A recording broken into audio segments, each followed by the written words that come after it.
आदि माया जगदम्बा रेणुका कुलस्वामिनी अम्बा। जागृत करुणी निरंकारा निर्गुण आणिले आकारा त्रिविध गुण लावून संसारा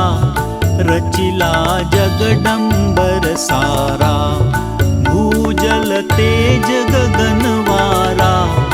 बहुतत्वाचा परिवारा उत्पत्ती स्थिती संहारा